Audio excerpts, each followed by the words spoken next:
മുണ്ടക്കൈ ഭാഗത്തു നിന്നുള്ള ഏറ്റവും ഒടുവിലത്തെ തത്സമയ ദൃശ്യങ്ങളാണ് പ്രിയപ്പെട്ട പ്രേക്ഷകർ കണ്ടുകൊണ്ടിരിക്കുന്നത്. ചൂരൽമലയിൽ എല്ലാ കണ്ണുകളും മുണ്ടക്കൈയിലേക്കാണ് പോകുന്നത്.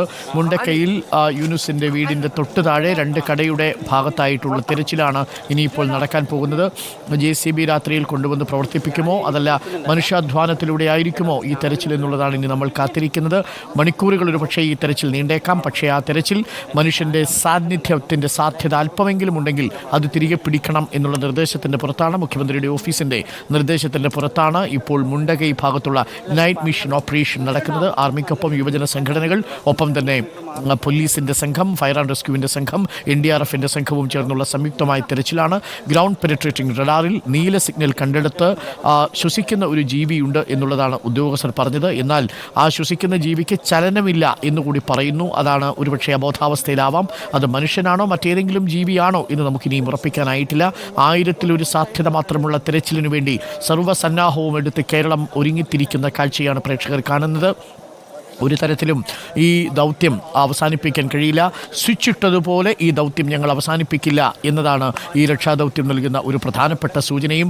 കാരണം ജീവൻ്റെ ഒരു തരിമ്പെങ്കിലും ബാക്കിയുണ്ടെങ്കിൽ അത് തിരിച്ചു പിടിക്കണം. നാളെ പുലരി വരെ കാക്കുക വയ്യ എന്നതാണ് ഇപ്പോൾ ഇതിൽ നിന്ന് നമ്മൾ മനസ്സിലാക്കുന്നത്. എന്തായാലും മുഖ്യമന്ത്രിയുടെ നിർദ്ദേശത്തെ തുടർന്ന് രാത്രിയിലും രക്ഷാദൗത്യം തുടരുകയാണ്. തത്സമയ ദൃശ്യങ്ങളാണ് പ്രേക്ഷകർ ഇപ്പോൾ മുണ്ടക്കൈയിൽ നിന്നും കണ്ടുകൊണ്ടിരിക്കുന്നത്. ഒരുപക്ഷെ ആ മണ്ണിനടിയിൽ കുടുങ്ങി നിൽക്കുന്നത് യൂനസിൻ്റെ കുടുംബത്തിൽപ്പെട്ടവരാവാം, അതല്ലെങ്കിൽ സുദേവൻ്റെ കുടുംബത്തിൽപ്പെട്ടവരാവാം, അതല്ലെങ്കിൽ നാസറിൻ്റെ കുടുംബത്തിൽപ്പെട്ടവരാവാം, രുക്മിണിയുടെയോ നന്ദയുടെയോ കുടുംബത്തിൽപ്പെട്ടവരാവാം. ഇതൊന്നുമല്ലെങ്കിൽ മേലെ പുഞ്ചിരിമട്ടത്ത് 41 പേരെ കാണാതായിട്ടുണ്ട്. അവരിൽ ആരെങ്കിലും ഒരാളാവാം. പക്ഷേ അവർ ഏതെങ്കിലും ഒരു ചെറിയ പാറക്കെട്ടിനുള്ളിൽ സ്ലാബിനിടയിൽ മണ്ണ് മൂടാത്ത ഭാഗത്ത് ഒരു ചെറിയ വായുപ്രവാഹമുള്ള ഒരു ചെറിയ ഭാഗത്ത് അവർ ശ്വാസമെടുത്ത് 5 ദിവസം ബോധരഹിതരായി കഴിഞ്ഞിട്ടുണ്ടെങ്കിൽ അത് തീർച്ചയായും ഈ രക്ഷാപ്രവർത്തകർക്ക് അവരെ കണ്ടെത്താൻ സാധിച്ചാൽ അത് പ്രധാനപ്പെട്ടൊരു കാര്യം തന്നെയായിരിക്കും എന്ന കാര്യത്തിൽ സംശയമില്ല. ഇപ്പോൾ പ്രിയപ്പെട്ട പ്രേക്ഷകർ കാണുന്നത് ദൗത്യ സംഘത്തിൻ്റെ പരിശോധന നടക്കുന്ന സ്ഥലത്തിൻ്റെ തത്സമയ ദൃശ്യങ്ങളാണ്.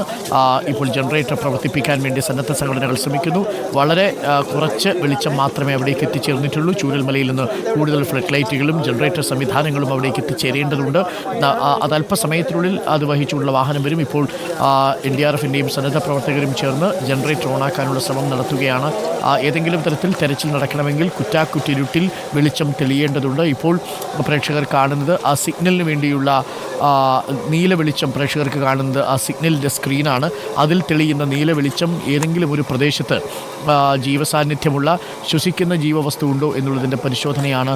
ഇനി നെഗറ്റീവാണെങ്കിൽ ദൗത്യം ഇവിടെ അവസാനിക്കും. നീല വെളിച്ചം തെളിയുകയാണെങ്കിൽ ദൗത്യം തുടരുകയും ചെയ്യും.